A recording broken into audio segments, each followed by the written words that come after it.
So basically हमारा जो topic है वो है थोरैसिक सिम्पथेटिक ट्रंक। जो हमारा टॉपिक है वो क्या है? Thoracic sympathetic trunk. So basically thoracic sympathetic trunk है क्या? ये बेसिकली एक चेन है जो हमारे सर्वाइकल रीजन से लेके हमारे लंबर रीजन तक एक्सटेंड करती है और ये वर्टिब्रा के बोथ साइड प्रेजेंट होती है। ये आपको दिख रही होगी, ये जो सर्कुलर गैंग्लियंस हैं, ये एक पूरी चेन है जो आपके वर्टिब्रा के बोथ साइड प्रेजेंट होती है और एक्सटेंड करती है आपके सर्वाइकल से लेके all the way to the lumbar. Definition भी यही है इसकी, a chain that lies on either side of the vertebra and extend from cervical all the way to the lumbar। इसका फंक्शन क्या है? ये बॉडी, हमें पता है कि सिंपैथेटिक नर्वस सिस्टम क्या करता है? ये हमारे बॉडी के फाइट एंड फ्लाइट रिस्पॉन्स को परफॉर्म करवाता है। तो ये हमारे सिम्पैथेटिक ट्रंक या थोरैसिक सिम्पैथेटिक ट्रंक का पर्पस क्या है? ये हमारे बॉडी को सिम्पैथेटिक फाइबर्स प्रोवाइड करता है ताकि हमारी जो बॉडी है वो सिम्पैथेटिक फंक्शंस को परफॉर्म कर सके। तो ये हमने एक ओवरव्यू देखा है, ओवरव्यू देख लिया कि थोरैसिक सिम्पैथेटिक ट्रंक होता क्या है। अब एक इम्पॉर्टेंट चीज़ है, ये हमारी राइट सिम्पैथेटिक चेन आ रही है और ये आ रही है हमारी लेफ्ट सिम्पैथेटिक चेन। ये नीचे आ रही है, इस तरफ से भी ये नीचे आ रही है। ये हमारी कौन सी बोन है? ये है कॉक्सिस।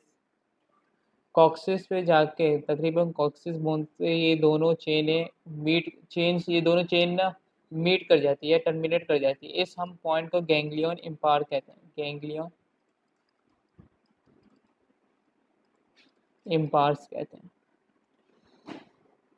तो मैंने यहाँ नीचे डेफिनेशन भी लिखी है, the point at which both left and right sympathetic chain is meet is known as ganglion impar या गैंग्लिया इम्पार्स। और एक और इम्पॉर्टेंट कॉन्सेप्ट ये है कि हमारे पास टोटल कितनी थोरैसिक वर्टिब्रा होती है? 12। बट हमारे पास 11 थोरैसिक सिम्पैथेटिक गैंग्लिया होनी कितनी चाहिए थी? 12। अब ऐसा क्यों है कि हमारे पास 11 थोरैसिक सिम्पैथेटिक गैंग्लिया क्यों है? क्योंकि जो हमारी फर्स्ट थोरैसिक सिम्पैथेटिक गैंग्लिया है ना, वो फ्यूज़ कर जाती है इंफीरियर सर्वाइकल गैंग्लिया के साथ to form large stellate ganglia, जिसे हम सर्वाइको थोरैसिक गैंग्लिया भी कहते हैं। हम इसको विजुअलाइज भी कर लेते हैं। ये हमारा सर्वाइकल रीजन था। यहाँ पे दो गैंग्लिया फ्यूज कर जाती है और ये वाली गैंग्लिया बन गई सर्वाइको थोरैसिक गैंग्लिया। ये हमने देखा। इसकी ब्रांचेस को समझने से पहले हम स्पाइनल कॉर्ड का बेसिक स्ट्रक्चर देख लेते हैं। स्पाइनल कॉर्ड में बेसिकली 3 हॉर्न्स होते हैं। ये हमारी पोस्टीरियर साइड है और ये हमारी एंटीरियर साइड है। पोस्टीरियर साइड को हम डॉर्सल साइड भी कहते हैं और एंटीरियर साइड को हम वेंट्रल साइड भी कहते हैं। जो हॉर्न हमारे डॉर्सल साइड या पोस्टीरियर साइड पे प्रेजेंट होगा उसे हम डॉर्सल हॉर्न कहेंगे, और वो हॉर्न जो हमारा वेंट्रल साइड पे प्रेजेंट या एंटीरियर साइड पे प्रेजेंट होगा हम उसे क्या कहेंगे? Ventral horn. इन दोनों हॉर्न के दरमियान एक प्रोजेक्शन होती है, ये प्रोजेक्शन होती है। इस प्रोजेक्शन को हम कहते हैं लेटरल हॉर्न। ये दोनों साइड, ये कौन सा हुआ? Dorsal horn. ये कौन सा हुआ? Lateral horn. और ये कौन सा हुआ? Ventral horn. तो हमने ये हॉर्न्स देख लिए। अब हम थोड़ा स्ट्रक्चर देख लेते हैं स्पाइनल कॉर्ड का, क्रॉस सेक्शनल स्ट्रक्चर। ये कौन सा? डॉर्सल हॉर्न, लेटरल हॉर्न और वेंट्रल हॉर्न। डॉर्सल हॉर्न से डॉर्सल नर्व रूट निकलती है और वेंट्रल हॉर्न से वेंट्रल नर्व रूट निकलती है। और वो पॉइंट जहाँ पे डॉर्सल नर्व रूट और वेंट्रल नर्व रूट मीट करते हैं उस पॉइंट को हम स्पाइनल नर्व कहते हैं। और स्पाइनल नर्व से दो डिवीजन और निकलते हैं जिसे हम डॉर्सल रेमस कहेंगे और वेंट्रल रेमस कहेंगे। फिर से एक दफ़ा और, जो ये हमारे स्पाइनल कॉर्ड का ये ग्रे मैटर है। ग्रे मैटर में तीन हॉर्न है, डॉर्सल हॉर्न, लेटरल हॉर्न और वेंट्रल हॉर्न। डॉर्सल और वेंट्रल हॉर्न से दो रूट्स निकलती है, डॉर्सल रूट और वेंट्रल रूट। डॉर्सल रूट आपकी सेंसरी नर्व रूट होती है या सेंसरी नर्व फाइबर कंटेन करती है, और जबकि आपकी ventral root motor fibres contain करती है। तो ये दोनों, ये डॉर्सल रूट और वेंट्रल रूट जिस पॉइंट पे मिलती हैं उस पॉइंट को हम स्पाइनल नर्व कहते हैं, और स्पाइनल नर्व फर्दर डिवाइड करती है डॉर्सल रेमस में और वेंट्रल रेमस में। ये हमने स्पाइनल कॉर्ड का क्रॉस सेक्शनल स्ट्रक्चर भी देख लिया। अब हम जाएंगे अपने सिम्पैथिक गैंग्लिया। एक मिनट, हाँ इसको मैं मिटा लूँ ज़रा। ओके, ये कौन सा, ये डॉर्सल हॉर्न हुआ, ये लेटरल हॉर्न हुआ और ये वेंट्रल हॉर्न हुआ। सो जो लेटरल हॉर्न से ना प्री गैंग्लियोनिक फाइबर निकलते हैं, ये प्री गैंग्लियोनिक फाइबर निकला, ये आपके वेंट्रल रूट में एंटर कर गया। ये वेंट्रल रूट में, ये आपका प्री गैंग्लियोनिक फाइबर निकला यहाँ से, लेटरल हॉर्न से प्री गैंग्लियोनिक फाइबर निकला और ये आपके वेंट्रल रूट में एंटर करा। वेंट्रल रूट में एंटर करने के बाद ये स्पाइनल नर्व में एंटर करा। हमने पढ़ा डॉर्सल रूट और वेंट्रल रूट जिस पॉइंट पे मिलते हैं वो होता है स्पाइनल नर्व। स्पाइनल नर्व में वो एंटर करने के बाद वो गया आपके वेंट्रल रेमाई में। वेंट्रल रेमाई में जाने के बाद वो एंटर कर गया आपका वाइड रेमस कम्युनिकेशन। ये रहा, ये वाइड रेमस कम्युनिकेशन से एंटर करा आपके सिम्पैथेटिक गैंग्लिया में, थोरैसिक सिम्पैथेटिक गैंग्लिया, थोरैसिक। हमने क्या पढ़ा, ये क्या था, डॉर्सल रूट, ये था वेंट्रल रूट और ये lateral horn, sorry dorsal horn, ventral horn और लेटरल हॉर्न। लेटरल हॉर्न से प्री गैंग्लियोनिक फाइबर निकले, ये रहा, ये जो रेड से मार्क की रही, लेटरल हॉर्न से pre ganglionic fibre ventral root में एंटर करें। वेंट्रल रूट और डॉर्सल रूट जहाँ पे मीट करें, दोनों मिलते हैं, उसको हमने स्पाइनल नर्व कह दिया, स्पाइनल नर्व कह दिया। अब स्पाइनल नर्व से जो प्री गैंग्लियोनिक फाइबर एंटर कर दिया आपके वेंट्रल रेमाई, वेंट्रल रेमाई में एंटर करने के बाद वो गए वाइड रेमस कम्युनिकेशन, जो कि ब्रांच है आपके सिम्पैथेटिक गैंग्लिया।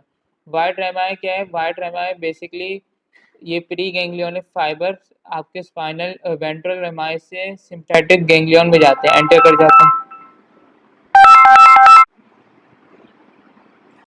तो हमने क्या है, ये प्री गैंग्लियोनिक फाइबर आपके वाइड रेमस में एंटर कर गए और सिम्पैथेटिक गैंग्लिया में एंटर कर गए। सिम्पैथेटिक गैंग्लिया में एंटर करने के बाद ये साइनप्स बनाते हैं, ये रहा साइनप। इन्होंने साइनप्स बनाने के बाद एक और नर्व फाइबर, जिसे ये जो दूसरा नर्व फाइबर साइनप्स बनाने के बाद निकल रहा है, इसे हम कहते हैं पोस्ट गैंग्लियोनिक फाइबर। और post ganglionic fibre grey ramus communication की मदद से वापस आपके वेंट्रल रेमाई में एंटर करके आपके बॉडी को सप्लाई करने के लिए रेडी है। तो हमने क्या बताया, ये था डॉर्सल रूट या डॉर्सल हॉर्न, वेंट्रल हॉर्न और लेटरल हॉर्न। लेटरल हॉर्न से प्री गैंग्लियोनिक फाइबर निकला और pre ganglionic fibre ventral root में एंटर कर गया। वेंट्रल रूट में एंटर करने के बाद स्पाइनल नर्व में गया।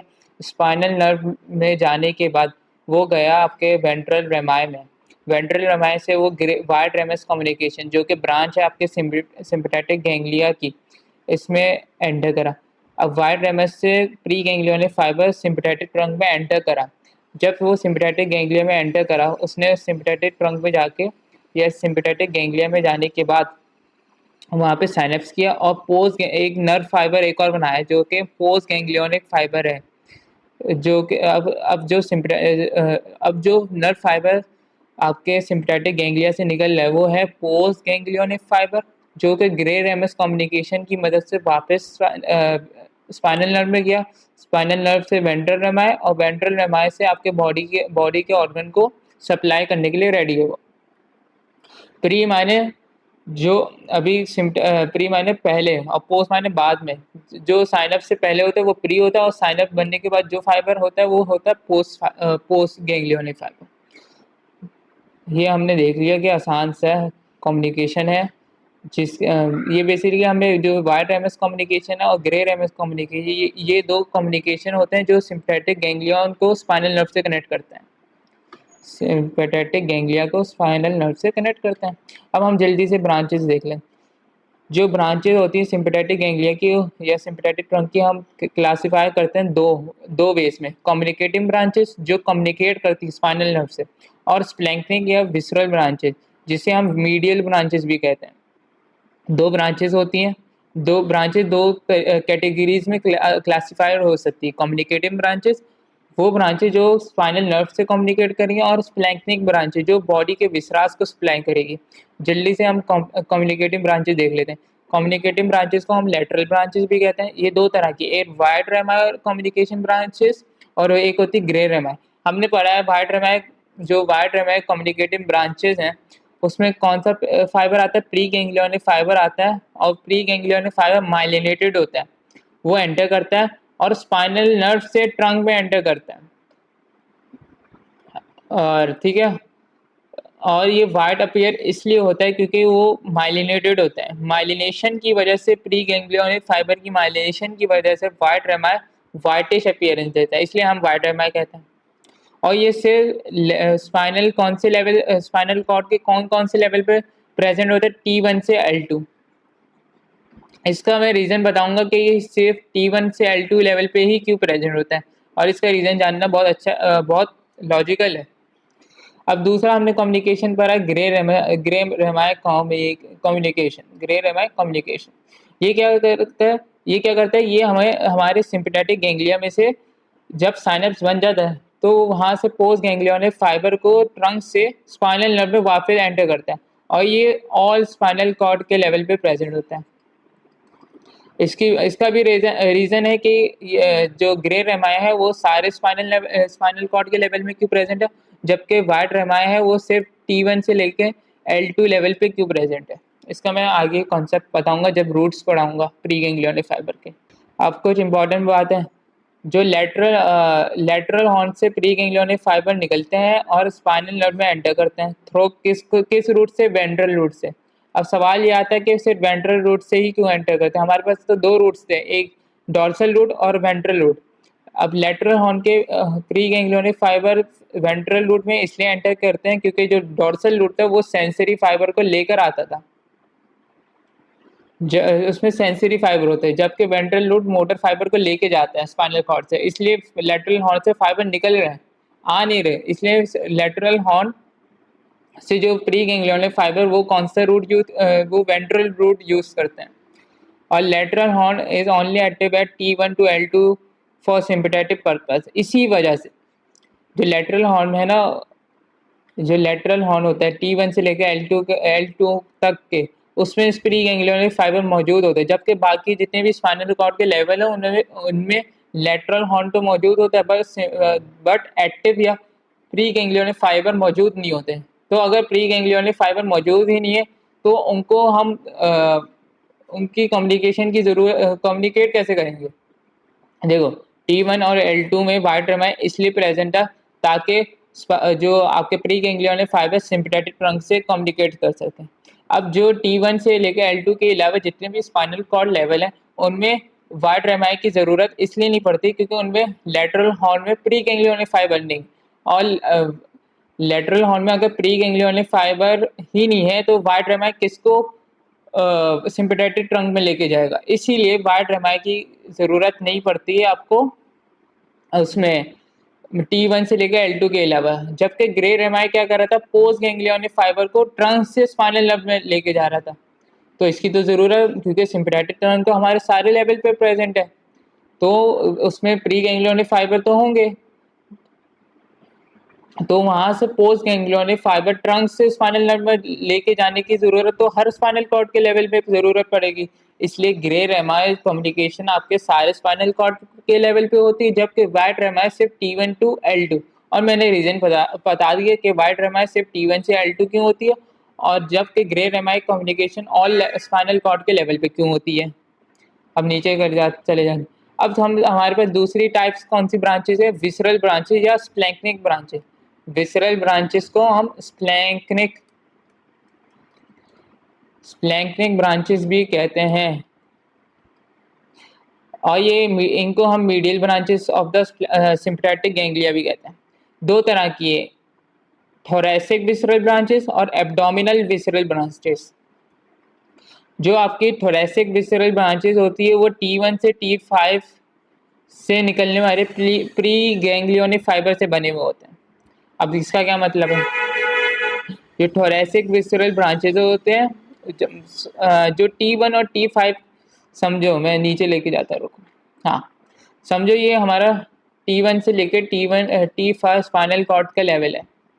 उसमें वेंट्रल हॉर्न भी, डॉर्सल हॉर्न भी मौजूद होगा, वेंट्रल हॉर्न भी मौजूद होगा, और लेटरल हॉर्न भी। लेटरल हॉर्न से T1 से लेके T5 के लेवल तक प्री गैंग्लियोनिक फाइबर निकले।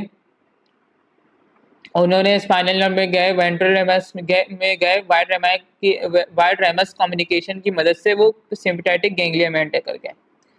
अब जो सिम्पैथेटिक गैंग्लिया में एंटर करने के बाद वो पोस्ट गैंग्लियोनिक फाइबर्स तो बनाए उन्होंने, बट वो ग्रे रेमस कम्युनिकेशन में जाने के बजाय वो डायरेक्टली बॉडी के ऑर्गन्स में चले गए, बॉडी के ऑर्गन्स में चले गए। वो ग्रे रेमस में नहीं गए, वो वहीं से पोस्ट गैंग्लियोनिक फाइबर निकले और डायरेक्टली बॉडी के ऑर्गन को इनर्वेट करने लग गए। इसलिए इसी ब्रांचेस को हम थोरैसिक विसरल ब्रांचेस। अब हम थोड़ा पढ़ लेते हैं कि थ्योरी में क्या लिखा। Post ganglionic fibre directly enter organ instead of returning back to the spinal nerve. ये सप्लाई करता है हार्ट को, लंग्स को, एओर्टा और एसोफेगस। अब दूसरी ब्रांचेस कौन सी थी? एब्डोमिनल ब्रांचेस या एब्डोमिनल विसरल ब्रांचेस या एब्डोमिनल स्प्लैंक्निक ब्रांचेस। सबका ये तीनों एक ही नाम है, तीनों का एक ही नाम है। ये किससे बनती है? लोअर 8 थोरैसिक सिम्पैथेटिक गैंग्लिया, जो T5 से लेकर T5 से लेकर T12, सॉरी T5 से T11 होगा यहाँ पे, T12 तो है नहीं ना, T11। हाँ, जो लोअर 8 थोरैसिक सिम्पैथेटिक गैंग्लिया है ना, वो क्या करती है, मैं ऊपर समझाता हूँ। हाँ, समझो ये है लोअर 8 थोरैसिक सिम्पैथेटिक गैंग्लिया की बात कर रहा हूँ। ये स्पाइनल कॉर्ड है, ये डॉर्सल रूट है, और ये वेंट्रल रूट है। लेटरल हॉर्न से प्री गैंग्लियोनिक फाइबर एंटर करे वेंट्रल रूट में, वेंट्रल रूट में वो स्पाइनल नर्व में एंटर करे, स्पाइनल नर्व से वो वेंट्रल रेमाय में गए, ये वेंट्रल रेमाय है। वेंट्रल रेमाय से ये वाइड रेमस कम्युनिकेशन, ये क्या है? वाइड रेमस कम्युनिकेशन की मदद से वो एंटर कर गए सिम्पैथेटिक गैंग्लिया, अपने कॉरस्पॉन्डिंग स्पाइनल कॉर्ड के लेवल वाले सिम्पैथेटिक गैंग्लिया। बट जो एब्डोमिनल विसरास, ये lower T8 thoracic sympathetic ganglia में क्या होता है, वो लोग अपने कॉरस्पॉन्डिंग सिम्पैथेटिक गैंग्लिया में एंटर तो करते हैं, बट वहाँ पे साइनप्स नहीं बनाते, बल्कि वो क्या करते हैं, वो नीचे ट्रेवल डाउन करते हैं, वो आपके एब्डोमिन में, एब्डोमिनल रीजन में एंटर करते हैं बाय पियर्सिंग डायफ्राम। डायफ्राम को पियर्स करने के बाद वो आपके प्री वर्टिब्रल, ये कौन सा गैंग्लिया? एब्डोमिनल रीजन में हमारा एक गैंग्लिया होता है प्री वर्टिब्रल गैंग्लिया। वहाँ पे एंटर करने के बाद वो साइनप्स बनाते हैं, और उस साइनप्स उस गैंग्लिया से निकलने वाला जो फाइबर है उसे हम कहेंगे पोस्ट गैंग्लियोनिक फाइबर। और वो पोस्ट गैंग्लियोनिक फाइबर आपके इंटेस्टिनल विसरास, जो एब्डोमिनल विसरास को सप्लाई करेगा। और एक और बात, ये जो हमने अभी देखा कि ये लेटरल हॉर्न से प्री गैंग्लियोनिक फाइबर एंटर कर गए आपके वेंट्रल रूट में, वेंट्रल रूट से स्पाइनल नर्व में, और स्पाइनल नर्व से प्री गैंग्लियोनिक फाइबर एंटर कर गए आपके वेंट्रल रेमाय में, वेंट्रल रेमाय से वो वाइड रेमस कम्युनिकेशन की मदद से सिम्पैथेटिक ट्रंक में एंटर गए, बट वो वहाँ पे साइनप नहीं बनाते, वो डायफ्राम को पियर्स करते हुए आपके प्री वर्टिब्रल गैंग्लिया में एंटर करते हैं। और ये जो यहाँ से लेके आपके उस सिम्पैथेटिक गैंग्लिया से लेकर आपके प्री वर्टिब्रल गैंग्लिया तक, ये जो नर्व फाइबर है इसे हम कहेंगे स्प्लैंक्निक नर्व। क्या कहेंगे? स्प्लैंक्निक नर्व। और ये प्री वर्टिब्रल गैंग्लिया में आने के बाद पोस्ट गैंग्लियोनिक फाइबर बनाता है और फिर आपके एब्डोमिनल रीजन के विसरास को सप्लाई करता है। तो ये रूट आपका एब्डोमिनल विसरल ब्रांचेस यूज करती हैं। Made from the lower 8 thoracic sympathetic ganglia। जो प्री गैंग्लियोनिक फाइबर होते हैं वो डिसेंड करते हैं और डायफ्राम को पियर्स करते हैं, और एंटर कर जाते हैं एब्डोमेन में। Then synapse in the pre vertebral ganglia, हमने देखा प्री वर्टिब्रल गैंग्लिया में साइनअप करते हैं और फिर पोस्ट गैंग्लियोनिक फाइबर बना के आपके एब्डोमिनल विसरास को सप्लाई कर देते हैं। ये हमने देख ली दोनों ब्रांचेस, थोरेसिक विसरल ब्रांचेस और एब्डोमिनल विसरल ब्रांचेस। अब जल्दी से हम रूट्स देख लेते थे प्री गैंग्लियोनिक फाइबर। सबसे पहला रूट क्या है? Normal synapse at the same level. ये इसका क्या मुराद, इससे क्या मुराद है? इससे हम ऊपर वाली डायग्राम ही यूज करते हैं। एक मिनट हम इसको इरेज कर लेते हैं।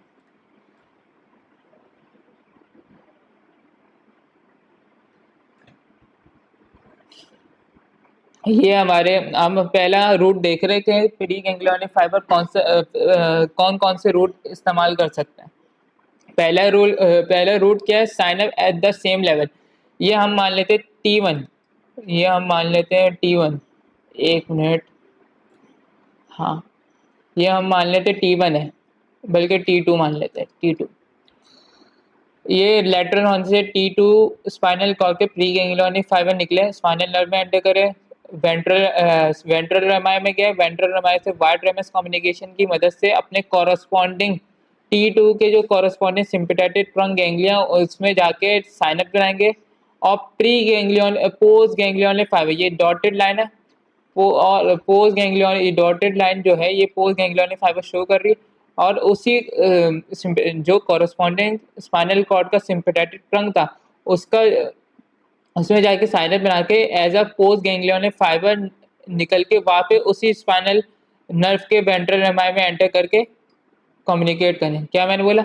लेटरल हॉर्न से ये ग्रीन वाला प्री गैंग्लियोनिक फाइबर निकला, ये आपके वेंट्रल रूट में एंटर करा, स्पाइनल नर्व में गया, और स्पाइनल नर्व में जाने के बाद वेंट्रल रेमाई में गया, वेंट्रल रेमाई में जाने के बाद वो वाइड रेमस में गया, वाइड रेमस से गुजरने के बाद वो अपने कॉरस्पॉन्डिंग स्पाइनल कॉर्ड के लेवल वाला सिंपैथेटिक ट्रंक में गया और वहाँ पे साइनप्स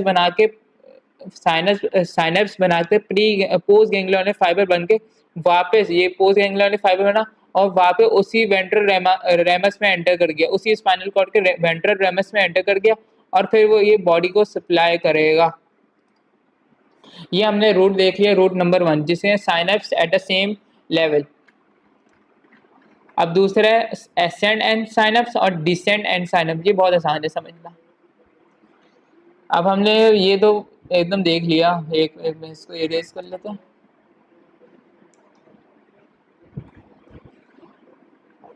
हमने देख लिया कि प्री गैंग्लियोनिक फाइबर जो ये लेटरल हॉर्न है, प्री गैंग्लियोनिक फाइबर एंटर करा वेंट्रल रूट में, वेंट्रल रूट से स्पाइनल नर्व में, स्पाइनल नर्व से वेंट्रल रेमस से और वाइड रेमस कम्युनिकेशन की मदद से सिंपैथेटिक ट्रंक में वापस एंटर कर गया।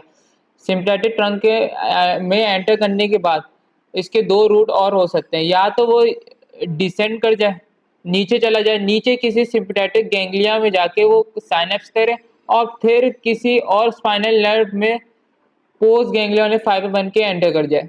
मैंने क्या बोला भाई? हमने देखो स्पाइनल कॉर्ड है, इसमें ये लेटरल हॉर्न से प्री गैंग्लियोनिक फाइबर निकले, वो वेंट्रल रूट में एंटर करे, वेंट्रल रूट में स्पाइनल नर्व में एंटर करे और फिर वेंट्रल रेमस में एंटर करने के बाद वाइड रेमस कम्युनिकेशन की मदद से वो अपने कॉरस्पॉन्डिंग सिंपैथेटिक गैंग्लिया में एंटर करे। अब वो अपने कॉरस्पॉन्डिंग सिंपैथेटिक गैंग्लिया में बाय चांस वो रूट दूसरा यूज कर रहा है, वो उधर साइनैप्स ही नहीं करता अपने कॉरस्पॉन्डिंग सिंपैथेटिक गैंग्लिया में, वो डिसेंड कर जाए, वो नीचे चला जाता है और नीचे किसी दूसरे सिंपैथेटिक गैंग्लिया में जाके वो साइनैप्स बनाता है और साइनैप्स के बाद जो फाइबर बनता है वो पोस्ट गैंग्लियोनिक फाइबर बनेगा और वो पोस्ट गैंग्लियोनिक फाइबर अब किसी और स्पाइनल कॉर्ड के लेवल वाले वेंट्रल रेमस में एंटर करने के बाद वो उस लेवल पे बॉडी उस लेवल वाले स्ट्रक्चर को सप्लाई करेगी। या तो यहाँ पे या तो क्या यहाँ पे वो वाइड रेमस से प्री गैंग्लियोनिक फाइबर एंटर करा, अब वो डिसेंड की बजाय वो एसेंड जा रहा है, ऊपर किसी दूसरे प्री गैंग्लियोनिक फाइबर में एंटर करा और वहाँ पे पोस्ट गैंग्लियोनिक फाइबर बन के किसी और स्पाइनल कॉर्ड के वेंट्रल स्पाइनल कॉर्ड के लेवल किसी और दूसरे स्पाइनल कॉर्ड के वेंट्रल रेमस में as a post ganglionic fiber enter कर गया और वहाँ से वो बॉडी के स्ट्रक्चर को सप्लाई करेगा। ये दो रूट हो गए, हमने तीन रूट्स देख लिए। हमने देख लिया synapse at the same level, ascendant synapse, descendant synapses, ascendant synapse, descendant synapses, और अब हम लास्ट रूट पास थ्रू। हमने ये भी देखा जो एब्डोमिनल विसरल ब्रांचेस रूट को फॉलो करती हैं वो होता है पास थ्रू रूट। इसको हम मिटा देते हैं।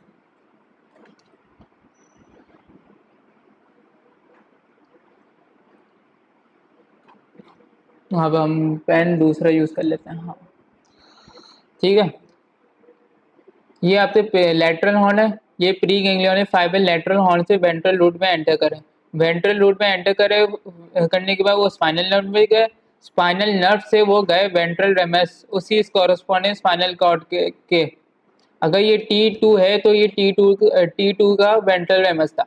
अब वेंट्रल रेमस से वाइड रेमस कम्युनिकेशन की मदद से अपने कॉरस्पॉन्डिंग सिंपैथेटिक गैंग्लिया में चलेगा। अपने कॉरस्पॉन्डिंग सिंपैथेटिक गैंग्लिया में वो चले तो गए, बट वहाँ पे उसने साइनेप्स नहीं बनाया, उसने वहाँ पे साइनेप्स नहीं बनाया, बल्कि वो नीचे डिसेंड करा और डायफ्राम को पियर्स करते हुए वो एब्डोमिनल रीजन में एंटर कर गया। एब्डोमिनल रीजन में ये एंटर करने के बाद एब्डोमिनल रीजन में एक गैंग्लिया होती है जिसे हम कहते हैं प्री वर्टिब्रल गैंग्लिया। ये प्री वर्टिब्रल गैंग्लिया में एंटर करने के बाद वहाँ पे उसने साइनअप बनाया और फिर पोस्ट गैंग्लियोनिक फाइबर हमारे एब्डोमिनल विसरल विसरास को सप्लाई कर रहे हैं और उस अगर ये T2 है, T2 के कॉरस्पॉन्डिंग सिम्पैथेटिक टर्न से लेकर डायफ्राम अपने ये एब्डोमिनल रीजन तक एब्डोमिन में एंटर करने के बाद प्री वर्टिब्रल गैंग्लिया के तक आने तक जो ये नर्व है इसे हम कहेंगे स्प्लैंक्निक नर्व। और जब ये प्री वर्टिब्रल गैंग्लिया में एंटर कर गया और साइनअप बना के पोस्ट गैंग्लियोनिक फाइबर निकल गए as a post ganglionic fiber बना के एब्डोमिनल विसरास को सप्लाई कर दिया, इसे आप पोस्ट गैंग्लियोनिक फाइबर कहेंगे। तो ये वाला रूट है हमारा pass through pre ganglionic fiber route. ये 4 रूट हैं या फेट और प्री गैंग्लियोनिक फाइबर जो हमारे प्री गैंग्लियोनिक फाइबर यूज कर सकते हैं। हम साइनअप एब्डल लेवल देख लिया, एसेंडेंट साइनअप देख लिया, डिसेंडेंट साइनअप और पास थ्रू रूट। तो ये सब है हमारे थोरेसिक सिंपैथेटिक ट्रंक के बारे में ऑल द डिटेल जो हमें थोरैक्स एनाटॉमी, बेसिकली ये थोरैक्स एनाटॉमी के रिलेटेड पार्ट था, थोरैक्स एनाटॉमी।